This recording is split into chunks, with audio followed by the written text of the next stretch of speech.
Chers amis de la presse, nous venons d'une audition de M. Pape Malick Ndour, qui, je le rappelle, est inculpé pour détournement de deniers publics portant sur la somme de 2 milliards 700 et quelques millions,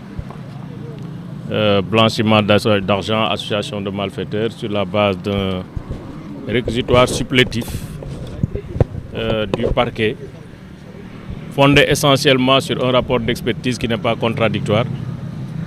Ça veut dire que le processus d'expertise n'a pas impliqué Pape Malick Ndour, ne lui a pas permis de se défendre. L'expert n'a pas pensé utile de l'entendre et de lui donner l'occasion de s'expliquer. Malheureusement, et je pense que ça aussi c'est un dysfonctionnement très regrettable, sur la base d'un rapport qui n'est pas contradictoire, qu'on puisse inculper un citoyen sénégalais. Pour moi, c'est une entorse grave aux droits de la défense. Ceci étant dit, c'est sur la base de ce réquisitoire et de ce rapport d'expertise qu'il a été inculpé. Il a eu pour la première fois l'occasion aujourd'hui, devant le doyen des juges d'instruction, le président du collège de juges du parquet judiciaire financier, de pouvoir se défendre. À toutes les questions, il a répondu avec précision, objectivité, pertinence, clarté, pour maintenir sa contestation, qui est une contestation sérieuse, parce qu'on lui reproche d'avoir donné instruction de procéder à l'enlevée d'une garantie de cautionnement, ce qui n'a pas été le cas. Il s'est expliqué sur cette lettre, qui était plutôt une lettre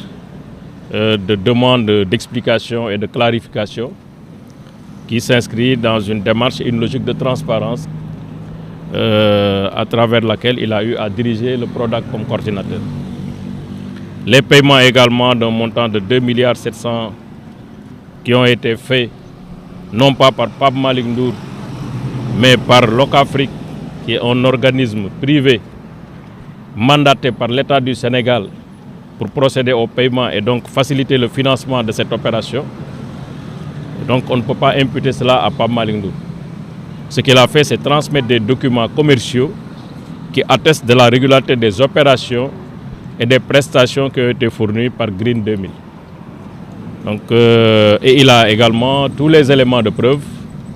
à sa disposition et à la disposition de la justice. Donc nous estimons que ces charges sont d'une très grande légèreté, qui ne méritent pas qu'il soit placé en détention, parce que je rappelle tout le temps que la détention, c'est une détention électronique. C'est une détention en résidence surveillée sous bracelet électronique. Et nous pensons dans les jours à venir très rapidement introduire une demande de liberté provisoire pour contestation sérieuse, parce qu'effectivement tout le monde s'est rendu compte que les faits qui lui sont reprochés sont d'une banalité et d'une légèreté telle qu'évidemment je pense qu'on va vers le non-lieu en ce qui le concerne. Il est toujours sous bracelet. Il est toujours sous bracelet, mais je pense que c'est pour un moment vraiment, bientôt ça va être la main levée du bracelet, Inch'Allah. Voilà. C'est la version.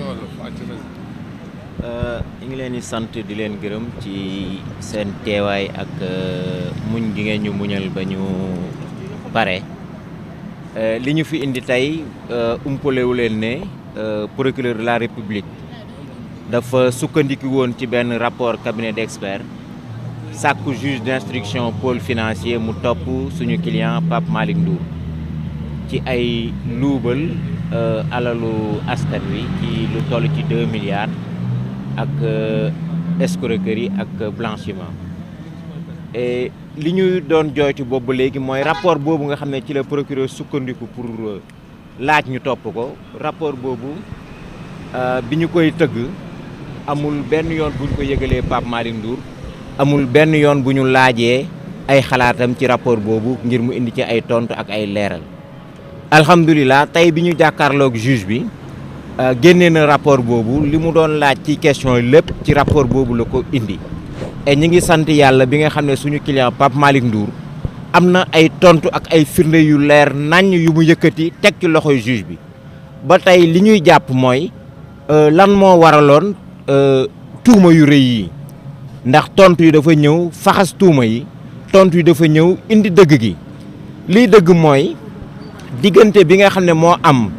ci Locafrique mi nga xam ne moom mooy fay ak Green 2000 mi nga xam ne moom la ñuy fay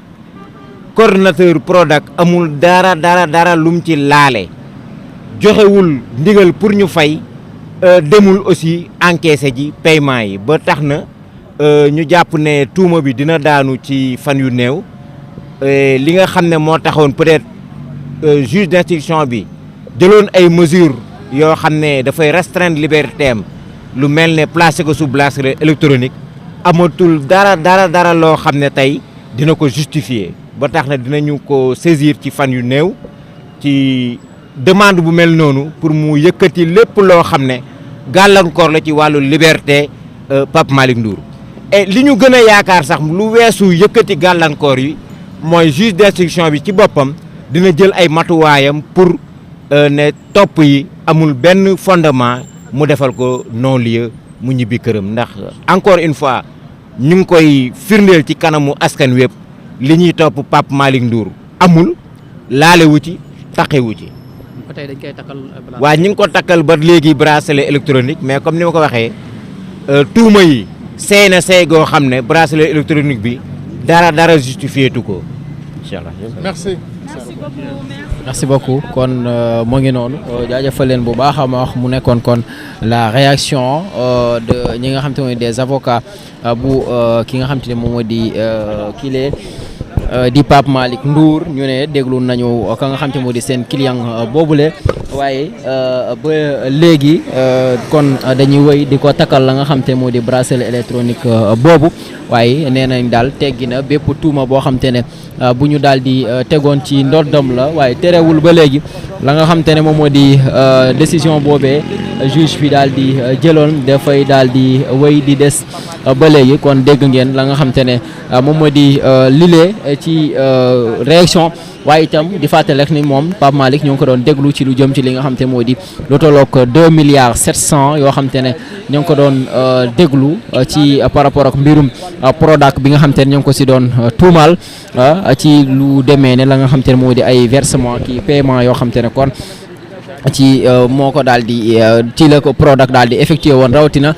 ci li nga xam te moo di Locafrique yooyu nga xam te ne yëpp ñu ngi leen si doon tudd moom ñu daal di jàpp ne jamono ji nga xam ne moom nekkoon na coordonnateur bi waaye itam moom nee na laalewul dara ka la nga xam te moo di ca mbir moom selon ces avocats ñu xaar itam nee nañu fan yi ñu daal di dëgmal fas yéene nañu daal di saisir la nga xam te moom moo di juge bi ngir mu daal di fexe nu mu daal di dindee la nga xam te ne moo di lam boobu ñu ko daal di takkal waaye pour l'instant dafay daal di wéy ba tey di takkal la nga xam te moo di bracelet électronique boobee